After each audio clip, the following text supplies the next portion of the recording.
Hello, everyone. Welcome, and welcome back to my live. Okay, so I am here today to talk about something that I think most of you have probably come in contact with or had to do, right? So I am drinking. Make sure you get my VIP mug. I came back from Costa Rica and Panama, somewhere between Costa Rica and through Atlanta. Someone in my household has COVID. They got the Rona. So I'm trying to drink my hot apple cider. Now it's probably gonna not ward off the Rona, but it certainly makes me feel better. So you can click down below the description and order your one-of-a-kind VIP Korean mug, right? And I have caramel apple cider in here. It has K-cups. It's just the best thing since sliced bread. But anyway, welcome back to my live. Should I stay or should I go? How to navigate guilt when deciding to leave your current job. You love your team, but the job is so draining. And are you feeling guilty about leaving? We'll explore if I can get my tongue twisted here. We'll explore 8 strategies to make a confident decision that prioritizes your well-being. So hi again, everyone. If you're just getting here, welcome to my YouTube channel. I'm Dr. Twanna, and I am your executive career coach, specializing in helping professional Black women navigate their careers with confidence and clarity. And again, today we're discussing a topic that resonates with many people. I'm going to take another sip here. It tastes so good. Oh my gosh. Caramel apple, y'all. It is on Amazon. I'll drop a link below. It is so good. I mean, it's really, really good. So again, should I stay at my job or should I go? Right? Navigating guilt and deciding to leave your current job.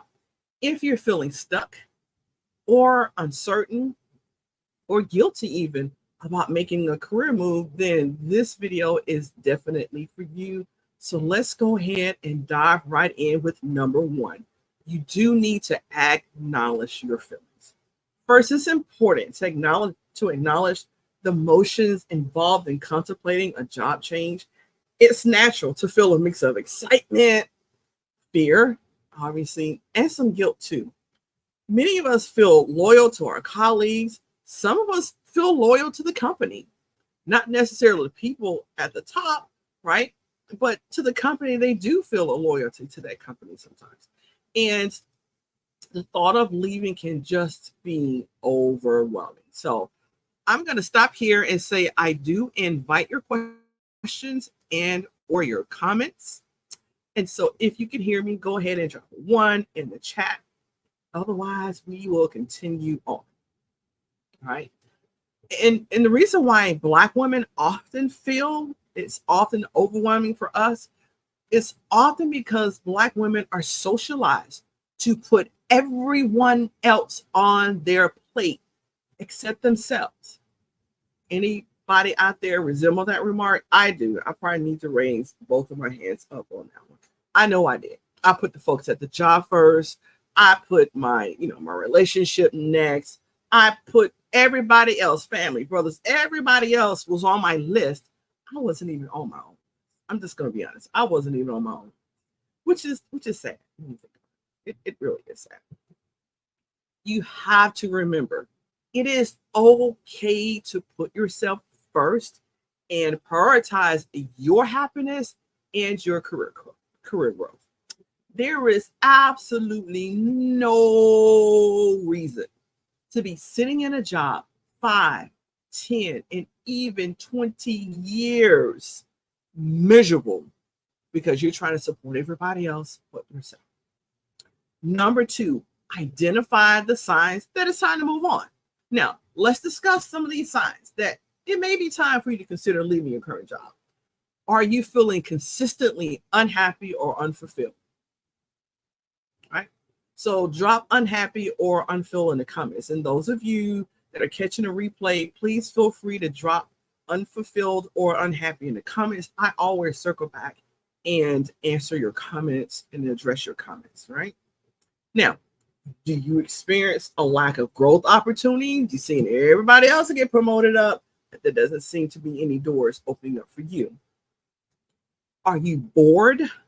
Tired of doing the same old, week in, week out, month in, month out, year in, a year out? Or are you dealing with a toxic work environment? Or maybe it's just one toxic employee, or maybe it's every employee there. And do you feel like imposter syndrome is the queen of your life? Always sitting there with a front row seat. If you're nodding your head to any of these, it might be time to move on and explore other options. No, let me just scratch that. It's time to go. It is time to go. All right. So here's a link. I'm going to drop this right here now. And I know some of you won't get it, but I always circle back after it's over and drop the links in other places. But here is my complimentary 30-minute career solution call link, right? Go ahead and sign up now to be ready to knock down those doors in August, right? Number 3, do assess your career goals. Take a moment to assess your career goals. Like, what do you see yourself in the next 5 years? Now,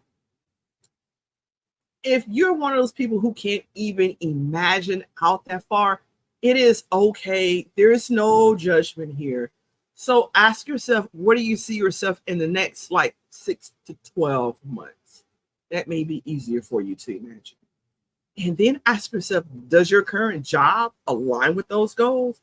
If it doesn't, it's crucial to start planning your next steps now. Write down your aspirations and evaluate how your current role fits into this picture. Then sign up for my complimentary 30-minute career solution call. There is help. You don't have to navigate this alone. Number 4, managing guilt is a common feeling when you're thinking about leaving a job. You might worry about letting your team down or feel indebted to your employer. Maybe you're afraid of letting your family down. Oh, we always saw you as being this, and you don't want to do that anymore. You've had enough, right? And sometimes you feel, a lot of people do feel indebted to their employer. I've had clients who felt just totally indebted to their employer. And this is especially true for those of us leaving the military. Whew, it took me a couple years to manage the guilt. And I did it on my own. So that's why it took so long. But I really wrestled with the guilt of leaving the military and leaving my soldiers behind, leaving the mission behind. It's a whole thing, right? And I want you to take an example because, I gave you my example, but it doesn't just have to be the military. So I have a client named Tari, and I've changed all the names to protect the innocent. So take my client Faree, for example. Now, she'd been with her employer for over 10 years. And let me tell you, her boss was a piece of work. OMG. Dismissive, condescending, treated her like a child. And she would pile on all these projects and tasks. But rarely did she acknowledge my client for doing the work, all of that work, and not being paid for what she was worth. Now, in spite of all this and more, because this is just the tip of the iceberg here, Therese still felt guilty about leaving her direct reports. So during our coaching sessions, we worked on building her confidence. We worked on her fear of leaving a job and understanding and owning her value, right? And 5 months in, because she's like, oh, I don't think I can do it. I don't think I can do it. I was like, it's okay.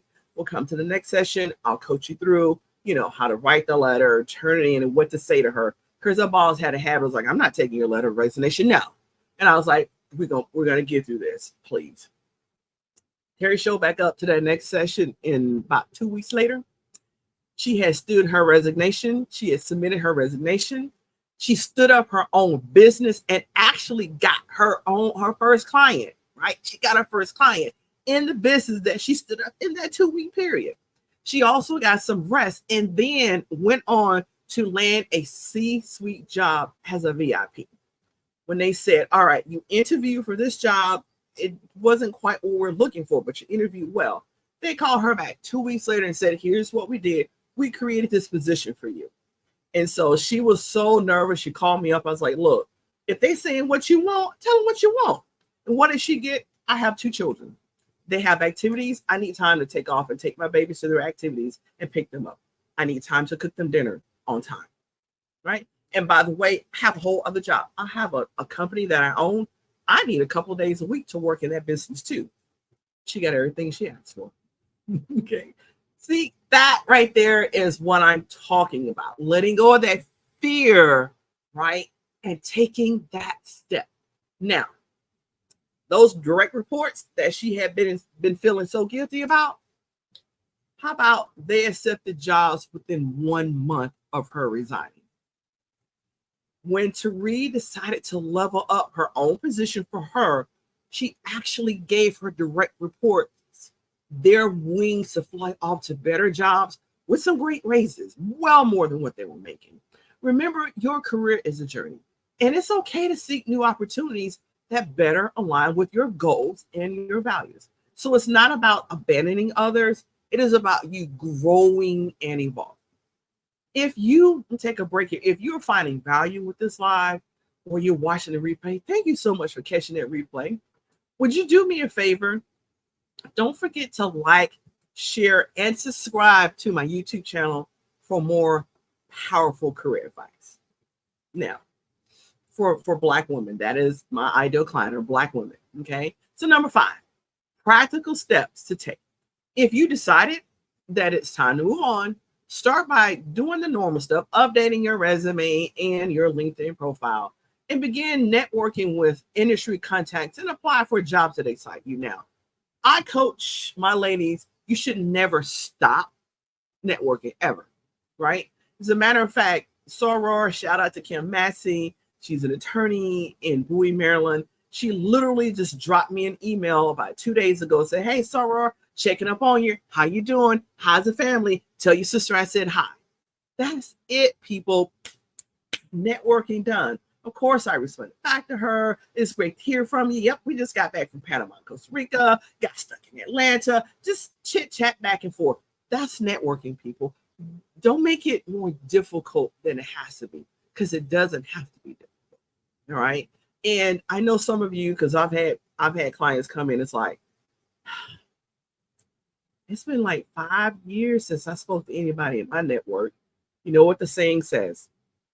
The best time to plant a tree was 20 years ago, or even 10 years ago, or let's break that down to 5 years ago. The next best time to plant a tree is now. So go ahead. What have you got to lose, right? My clients have often been shocked at how excited people were to hear from them again. I was wondering where you were, because here's the thing. As Black women, we are a force of nature to deal with. And so when you drop out of people's lives, they miss you. They wonder what happened to you. And they're typically happy. Now, is everybody like that? No. But I have a lot of folks that got that response from people. She wants to do a coffee. She wants to do lunch. She wants to go out for a dinner. That's a nice response. And for just a couple of minutes, right? So go ahead and, I want you to do set jobs that excite you. If that makes you nervous and you're like, oh my God, it's just been so long since I spoke to my network. I don't know. Go ahead and set a consultation, right, with a culturally sensitive career coach for personalized guidance and support during the transition. You've got people who just do resumes. You got people who just update LinkedIn profiles. And you have folks like me with my coaching packages. I do that for you, depending on which level you are. So whatever you choose, there's always somebody out there to help you. You don't have to go this alone, right? So do get that guidance and support during this transition. Number 6, navigating conversations with your employer. Now, when the time comes to resign, plan your conversation with your employer carefully. Be honest but professional. Expressing gratitude for the opportunities you've had with the company even if you ain't had none, still express some kind of gratitude, right? Something like, oh, the office is wonderful. Not your people in it, but the office was wonderful. Like you can find something, right? Offer to help with the transition process to ensure a smooth handover. This really does leave a good taste in people's mouths, and it leaves a positive impression, and it makes your professional reputation. And this is a must. Now, I know somebody, I know we've seen the videos, all the little special ways that people said, we got to go, I'm out. I know someone who left not so well from her job. She was getting it in with everybody. She was going overseas. She wasn't worried. Guess who was her boss's friend when she got overseas? Guess who her boss was friends with? Her old boss. Always, always leave on a positive note because you never know who knows who. You just don't know. Never in a million years did she think she'd walk into that place and her boss knew her old boss.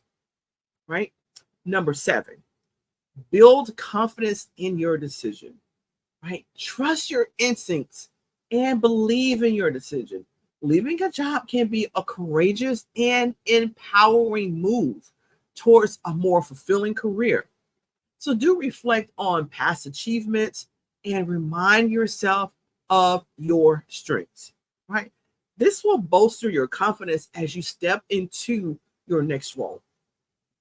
And finally, number 8, self-care during the transition period.